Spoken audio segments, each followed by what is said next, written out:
Potem, ko je Maribor na povratni tekmi doma premagal ekipo iz Malte v kvalifikacijah za Ligo prvakov, je tokrat pred svojimi navijači gostil še ekipo Kopra.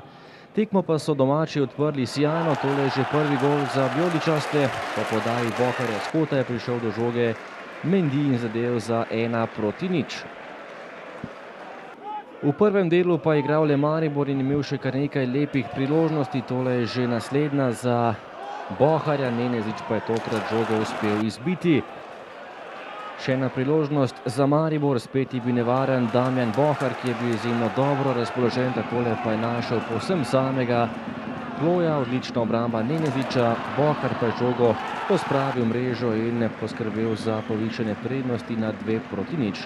Najprej je bilo vroče pred domačimi uradi, potem pa je sledil še protinapad, v katerem je veliko dela opravil Damjan Bohar in na koncu tudi premagal vratarja Neneziča. Lepa akcija vijoličastih, lep protinapad in povišanje prednosti.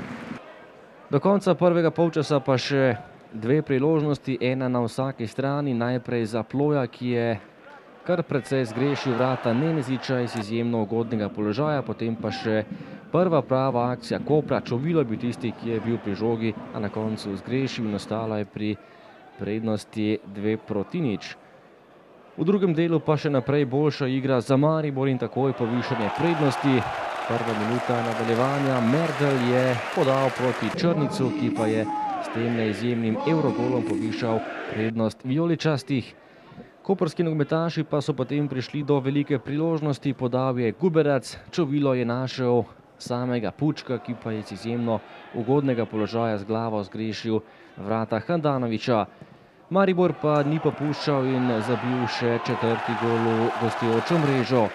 Tokrat je bil na drugi vratnici po podaji Boharja sam Črnic, ki je še drugič premagal Neneziča. Izid je bil kar 4:0 in potem še ena akcija Maribora, tole je že prekršek za 11-metrovko. Beli točki pa je stopil Agib Ibrahimi in povišal na kar 5:0. Prišel pa je tudi gol Koprčanov, Guberac je izvajal prosti strel, velika napaka v mariborski obrambi ali bolje rečeno Jasmina Handanovića, ki je tole žogo spustil za svoj hrbet in Koprčanom omogočil častni zadetek.